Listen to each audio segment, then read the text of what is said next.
নমস্কার বন্ধুরা, খবর সন্ধান চ্যানেলে আপনাদের প্রত্যেককে স্বাগত জানাচ্ছি। এই মুহূর্তে আজকে 6 জানুয়ারি 2025 সালের যে আবহাওয়ার পূর্বাভাস রয়েছে তাতে উত্তর পশ্চিম ভারতের রাজ্যগুলোতে প্রচণ্ড কুয়াশার প্রাদুর্ভাব রয়েছে। সঙ্গে বৃষ্টির সম্ভাবনা সবথেকে বেশি রয়েছে হিমাচল প্রদেশ, সঙ্গে জম্মু কাশ্মীর, লাদাখ, এদিকে তো বৃষ্টি হতেই পারে। পশ্চিম ঝঞ্ঝা আস্তে আস্তে পূর্ব দিকে এগোনোর সম্ভাবনা রয়েছে, তার ফলে কিছু কিছু জায়গায় বৃষ্টির সম্ভাবনা রয়েছে, বিশেষ করে উত্তর পূর্ব ভারতের রাজ্য এবং পশ্চিমবঙ্গের উত্তরবঙ্গের কয়েকটি জেলাতে। তবে দক্ষিণবঙ্গের আবহাওয়ার কী পরিস্থিতি রয়েছে, আবহাওয়া দপ্তর কী বলছেন সেটাও আপনাদের দেখিয়ে দেওয়ার চেষ্টা করব। এছাড়া কুয়াশার প্রাদুর্ভাবের সম্ভাবনা রয়েছে। আজকে পশ্চিমবঙ্গের উত্তরবঙ্গের প্রত্যেকটা জেলার দিকে ঘন কুয়াশার সম্ভাবনা রয়েছে। বিশেষ করে সতর্কবার্তা রয়েছে উত্তরবঙ্গের প্রত্যেকটা জেলা, দার্জিলিং, কালিম্পং, জলপাইগুড়ি, কুচবিহার, আলিপুরদুয়ার, এছাড়া উত্তর দিনাজপুর, দক্ষিণ দিনাজপুর, মালদহ প্রত্যেকটা জেলার দিকে ঘন কুয়াশার সতর্কবার্তা রয়েছে। সঙ্গে আরও জানা যাচ্ছে দক্ষিণবঙ্গের মধ্যে প্রচণ্ড ঘন কুয়াশার সম্ভাবনা রয়েছে। অবশ্যই আপনারা লক্ষ্য করতে পারছেন উত্তর 24 পরগনা রয়েছে, সঙ্গে যেটা আবহাওয়া দপ্তর বলছেন পশ্চিম বর্ধমান রয়েছে, এছাড়া তাঁরা বলছেন বীরভূম, মুর্শিদাবাদ, এখানে কোথাও কোথাও ঘন কুয়াশার সম্ভাবনা রয়েছে। অন্যান্য জেলাগুলোর যে আপডেট রয়েছে কলকাতা, হাওড়া, হুগলি, এখানে মাঝারি থেকে মাঝারি ঘন কুয়াশা পড়তে পারে। পূর্ব বর্ধমানেও যা আপডেট আমরা পাচ্ছি মাঝারি ধরনের কুয়াশার সম্ভাবনা রয়েছে। এখনও পর্যন্ত এই আপডেট বা তথ্য পাওয়া যাচ্ছে। দক্ষিণ 24 পরগনা, পূর্ব মেদিনীপুরেও ঘন কুয়াশার সম্ভাবনা লক্ষ্য করতে পারা যাচ্ছে। তাপমাত্রা ইতিমধ্যে বেড়েছে। আজকে যা তাপমাত্রা থাকার সম্ভাবনা রয়েছে কলকাতা, হাওড়া, হুগলি, 24 পরগনা, এছাড়া মেদিনীপুর জেলার দিকে থাকতে পারে 16 ডিগ্রি সেন্টিগ্রেডের আশেপাশে। পূর্ব বর্ধমান রয়েছে, সঙ্গে রয়েছে নদিয়া, এছাড়া রয়েছে মুর্শিদাবাদ, এই জেলাগুলোর দিকে 14 থেকে 15 ডিগ্রি সেন্টিগ্রেডের মধ্যে থাকবে। এছাড়া পশ্চিম বর্ধমানে 13 থেকে 15 ডিগ্রি সেন্টিগ্রেডের মধ্যে থাকবে। সঙ্গে বাঁকুড়া, পুরুলিয়া, এই সমস্ত জেলাগুলোর সঙ্গে রয়েছে ঝাড়গ্রাম, এদিকেও থাকতে পারে 13 থেকে 14 ডিগ্রি সেন্টিগ্রেডের ঘরে। সুতরাং ঠান্ডা পরিস্থিতি পশ্চিম দিকের জেলাগুলোতে অবশ্যই থাকছে, তবে যে কষ্টদায়ক ঠান্ডা পরিস্থিতি এসেছিল সেই সম্ভাবনা অনেকটাই কম থাকছে। অন্যদিকে ঝাড়খণ্ডের ক্ষেত্রেও রয়েছে প্রচণ্ড ঘন কুয়াশার পূর্বাভাস, বিশেষ করে উত্তর পূর্ব ঝাড়খণ্ডের দিকে। সঙ্গে তাপমাত্রা যা খবর রয়েছে 12 থেকে 13 ডিগ্রি বা 14 ডিগ্রির মধ্যে তাপমাত্রা ঘোরাফেরা করার সম্ভাবনা রয়েছে। বিশেষ করে রাঁচি, ডালটনগঞ্জ, এখানে কোথাও কোথাও 12 ডিগ্রি সেন্টিগ্রেডের ঘরে সর্বনিম্ন তাপমাত্রা থাকতে পারে। সঙ্গে আগামী কয়েকদিনে যা পূর্বাভাস রয়েছে এই পরিস্থিতি কিন্তু বেশি দিন চলবে না। আস্তে আস্তে আবার তাপমাত্রা 2 থেকে 4 ডিগ্রি সেন্টিগ্রেড পর্যন্ত নামবে। ভালো করে লক্ষ্য করুন যে আপডেট আমরা দেখতে পাচ্ছি 8 তারিখ থেকে আবার উত্তর পশ্চিমের রাজ্যগুলো যেমন দিল্লি, পাঞ্জাব, হরিয়ানা, চণ্ডীগড়, এছাড়া রাজস্থান, এই সমস্ত জায়গাতে প্রচণ্ড প্রচণ্ড প্রচণ্ড যেটাকে বলা হয় ঠান্ডা আসতে চলেছে। এই ঠান্ডা যখনই আবার আস্তে আস্তে পূর্ব দিকে এগিয়ে আসবে, অর্থাৎ উত্তর পশ্চিমের হাওয়া প্রবল হবে, তার ফলে পশ্চিমবঙ্গের জেলায় জেলায় প্রচণ্ড ঠান্ডা আসছে। সেই ঠান্ডা আসার সম্ভাবনা কবে রয়েছে আপনাদের দেখাবো। প্রধানত 9 তারিখের দিকে পশ্চিম দিকের জেলাগুলোতে ঠান্ডা ঢুকে যাচ্ছে। যা আপডেট আমরা পাচ্ছি বাঁকুড়া, পুরুলিয়া, পশ্চিম বর্ধমান, এছাড়া বীরভূম, মুর্শিদাবাদ, এদিকে 9 তারিখ থেকেই ঠান্ডা ঢোকার সম্ভাবনা রয়েছে। উত্তরবঙ্গের বেশ কিছু কিছু জেলাতে ঠান্ডা ঢুকে যাওয়ার সম্ভাবনা রয়েছে। তবে 10 তারিখ থেকে ঠান্ডা আরও বাড়বে এমনটা তথ্য বা আপডেট পাওয়া যাচ্ছে। 10 তারিখে প্রচণ্ড ঠান্ডার সম্ভাবনা রয়েছে প্রত্যেকটা জেলার দিকে। বিশেষ করে সব থেকে ঠান্ডা থাকবে পুরুলিয়া, বাঁকুড়া, পশ্চিম বর্ধমান, বীরভূম এবং ঝাড়খণ্ডেও প্রচণ্ড ঠান্ডা পরিস্থিতি থাকার সম্ভাবনা প্রধানত দেখা যাচ্ছে। তবে কলকাতা, সঙ্গে রয়েছে পার্শ্ববর্তী জায়গা, এদিকের যে আপডেট রয়েছে সেখানে ঠান্ডা ভালো রকমভাবে ঢোকার সম্ভাবনা রয়েছে 11 জানুয়ারি তারিখের দিকে। তো এই অবস্থা কিন্তু আবার কয়েকদিন চলতে পারে, অর্থাৎ ঠান্ডা পরিস্থিতি চলবে মূলত 9 তারিখ থেকে 3 বা 4 দিন। তারপরে আবার ধীরে ধীরে যেমন পশ্চিমী ঝঞ্ঝা আসে তার জন্য আবার ঠান্ডা পরিস্থিতি নতুন করে আবার বাড়ার সম্ভাবনা, কমার সম্ভাবনা, এরকমভাবে অল্টারনেটিংভাবে চলতে থাকবে। বৃষ্টির পূর্বাভাস কোথায় কোথায় রয়েছে একবার দেখিয়ে দেবো, তারপরে আবহাওয়া দপ্তর কী বলছেন সেটাও আপনাদের সঙ্গে শেয়ার করব। আপাতত যে আপডেট রয়েছে পশ্চিমবঙ্গের দক্ষিণবঙ্গে কোনো জেলাতে বৃষ্টির কোনো খবর নেই।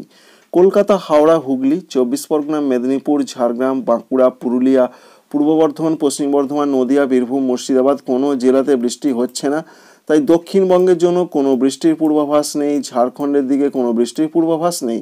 কিন্তু পশ্চিমবঙ্গের উত্তরবঙ্গের দিকে বৃষ্টির পূর্বাভাস রয়েছে। উত্তর পূর্ব ভারতের রাজ্যগুলোর দিকে বৃষ্টির পূর্বাভাস পাওয়া যাচ্ছে। বিশেষ করে আগে জানা গিয়েছিল যে 7 তারিখের দিকে বৃষ্টি হতে পারে, এমনটা তথ্য ছিল। তো আমরা দেখার চেষ্টা করব কখন বৃষ্টি আসছে। মূলত 7 তারিখ বিশেষ করে দুপুরের বা বিকালের পর থেকে বৃষ্টির সম্ভাবনা রয়েছে। যেমন শিলাবৃষ্টির সম্ভাবনা রয়েছে সিকিমের দিকে, সঙ্গে পশ্চিমবঙ্গের উত্তরবঙ্গে বিশেষ করে দার্জিলিংয়ে তুষারপাত হতে পারে, সঙ্গে হালকা বৃষ্টির সম্ভাবনা রয়েছে। তাই দার্জিলিং, কালিম্পং, জলপাইগুড়ি, কুচবিহার, আলিপুরদুয়ার এই জেলাগুলোর দিকে বৃষ্টি হতে পারে। নিচের দিকের জেলাগুলোয় খুবই হালকা কোনো কোনো অংশে হতে পারে। দিনাজপুর, মালদহের দিকে সেরকম একটা পরিস্থিতি দেখা যাচ্ছে।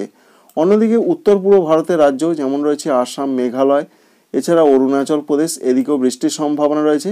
বিশেষ করে যেটা আবহাওয়া দপ্তর বলছেন, এখানে স্ক্যাটার রেন কোনো কোনো জায়গায় হতে পারে। 8 তারিখের দিকে বৃষ্টি কিছুটা বাড়তে পারে, সেরকম সম্ভাবনা অরুণাচল প্রদেশের দিকে কিছুটা দেখতে পাওয়া যাচ্ছে। ত্রিপুরা, মণিপুর, মিজোরাম, নাগাল্যান্ডের জন্য যা খবর রয়েছে, এখানে 7 তারিখ 8 তারিখে কোনো কোনো জায়গায় হালকা হালকা বৃষ্টি হতে পারে, ব্যাপক বৃষ্টির কোনো সম্ভাবনা নেই। তাই পশ্চিম ঝঞ্ঝা পাস করার জন্য যেটুকু বৃষ্টি হওয়া দরকার, বিশেষ করে ত্রিপুরা, মণিপুর, মিজোরাম, নাগাল্যান্ডে কিছুটা হালকা, খুবই হালকা প্রভাব পড়তে পারে। আসাম, মেঘালয়, অরুণাচল প্রদেশ, বিশেষ করে অরুণাচল প্রদেশে মাঝারি ধরনের বৃষ্টির পূর্বাভাস আমরা লক্ষ্য করতে পারলাম। এখান থেকে আমরা বাংলার আবহাওয়ার যা পূর্বাভাস পাচ্ছি, পশ্চিমবঙ্গের দক্ষিণবঙ্গের কোনো জেলাতে বৃষ্টি হবে না, কুয়াশা পড়ার সম্ভাবনা রয়েছে আজকে এবং আগামীকাল, সম্ভাবনা বেশি উত্তর 24 পরগনা রয়েছে, সঙ্গে রয়েছে নদিয়া, বীরভূম, মুর্শিদাবাদ এই জেলাগুলোর দিকে। সঙ্গে যেটা দেখা যাচ্ছে যে পশ্চিম বর্ধমান, এখানেও সেরকম একটা প্রচণ্ড কুয়াশার পূর্বাভাস, উত্তরবঙ্গের জেলাগুলোতে প্রচণ্ড কুয়াশা পড়তে পারে। আবহাওয়া দপ্তর কী বলছেন চলুন একবার দেখে নেওয়া যাক। আমরা চলে এসেছি ভারতীয় আবহাওয়া দপ্তরের ওয়েবসাইটে। গত রাতে তাঁরা যেটা আপডেট দিয়েছেন সেটাই আপনাদের সঙ্গে শেয়ার করার চেষ্টা করব। তাঁরা যেটা বলছেন দেখুন, কলকাতা রয়েছে, হাওড়া রয়েছে, হুগলি রয়েছে, সঙ্গে রয়েছে 24 পরগনা, এই সমস্ত জেলাগুলোর দিকে কোথাও কোনো বৃষ্টির পূর্বাভাস নেই, কিন্তু আজকে ঘন কুয়াশার সম্ভাবনা রয়েছে। কিন্তু ড্রাই বা শুকনো আবহাওয়া থাকবে আগামী 4 বা 5 দিন, কোথাও কোনো বৃষ্টির পূর্বাভাস নেই। অন্যদিকে আরও যে আপডেট আমরা পাচ্ছি, বিশেষ করে রয়েছে পূর্ব মেদিনীপুর, পশ্চিম মেদিনীপুর, এখানে ঘন কুয়াশার সম্ভাবনা রয়েছে, কিন্তু কোথাও কোনো বৃষ্টি হবে না। অন্যান্য জেলার মধ্যে ঝাড়গ্রামে কুয়াশার সম্ভাবনা রয়েছে, কোথাও কোনো বৃষ্টি হবে না।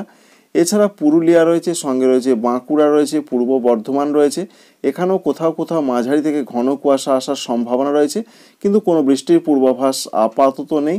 অন্যদিকে বর্ধমান জেলা ছাড়াও অন্যান্য জায়গাগুলোতে কোথাও কোনো বৃষ্টি হবে না, অর্থাৎ যে আপডেট আমরা পাচ্ছি যেমন নদিয়া, মুর্শিদাবাদ এই দুটো জেলাতেও কোথাও কোনো বৃষ্টি হবে না। তবে এর সঙ্গে যে আপডেটটি তারা প্রকাশ করছেন, তারা বলছেন যে 2 দিন মতন তাপমাত্রা এখনও 1 থেকে 2 ডিগ্রি সেন্টিগ্রেড বাড়তে পারে। তারপর আস্তে আস্তে তারা যেটা বলছেন যে 2 থেকে 4 ডিগ্রি সেন্টিগ্রেড আবার তাপমাত্রার পতন হবে বা তাপমাত্রা কমবে। কোন কোন জেলার সতর্কবার্তা একবার দেখিয়ে দেওয়ার চেষ্টা করব আপনাদের। আপাতত যা পূর্বাভাস পাচ্ছি আমরা, আজকের দিনে সতর্কবার্তা রয়েছে উত্তর 24 পরগনায় ঘন কুয়াশার সতর্কবার্তা তাঁরা দিচ্ছেন। উত্তর 24 পরগনায় রয়েছে, সঙ্গে রয়েছে পশ্চিম বর্ধমানে ঘন কুয়াশার সম্ভাবনা, বীরভূম জেলার দিকে রয়েছে দেখতেই পাচ্ছেন, সঙ্গে অন্যান্য জেলা যেমন মুর্শিদাবাদ, নদিয়া এই সমস্ত জেলাগুলোতে ঘন কুয়াশার সম্ভাবনা বা সতর্কবার্তা রয়েছে। পশ্চিমবঙ্গের উত্তরবঙ্গের জন্য যা পূর্বাভাস আমরা পাচ্ছি, তাতে উত্তরবঙ্গের জেলাগুলোতে কুয়াশার সম্ভাবনা রয়েছে, কিন্তু কোনো বৃষ্টির পূর্বাভাস এখনও পর্যন্ত নেই। তবে লেটেস্ট আপডেট থেকে জানা যাচ্ছে যে 8 তারিখের দিকে বৃষ্টি হবে দার্জিলিং, জলপাইগুড়ি, কালিম্পং, এছাড়া আলিপুরদুয়ার এই 4টি জেলার দিকে বৃষ্টির সম্ভাবনা রয়েছে। দার্জিলিংয়ে তুষারপাতের পূর্বাভাস পাওয়া যাচ্ছে। অন্যান্য দিনগুলোতে কোথাও কোনো বৃষ্টি হবে না, বাকি জেলাতে কোথাও কোনো বৃষ্টি হবে না। এই পর্যন্ত আপডেট। তাপমাত্রা এখনও 1 থেকে 2 ডিগ্রি সেন্টিগ্রেড বাড়বে, তারপর আস্তে আস্তে আবার তাপমাত্রা কমার সম্ভাবনা রয়েছে 2 থেকে 4 ডিগ্রি সেন্টিগ্রেড। তাই আজকে এবং আগামীকাল কিন্তু তাপমাত্রা এখনও একটু বাড়তে পারে। সঙ্গে ঘন কুয়াশার সম্ভাবনা রয়েছে প্রত্যেকটা জেলার দিকেই। দেখতে পাচ্ছেন দার্জিলিং রয়েছে, কালিম্পং, জলপাইগুড়ি, কুচবিহার, আলিপুরদুয়ার, উত্তর দিনাজপুর, দক্ষিণ দিনাজপুর, মালদহ প্রত্যেকটা জেলার দিকেই ঘন কুয়াশার সম্ভাবনা রয়েছে। তো বন্ধুরা বুঝতেই পারলেন কোথায় কেমন পূর্বাভাস রয়েছে। অবশ্যই ভিডিও আপনাদের কাজে লাগবে, লাইক করবেন, সাবস্ক্রাইব করবেন। Thank you friends, thank you for watching.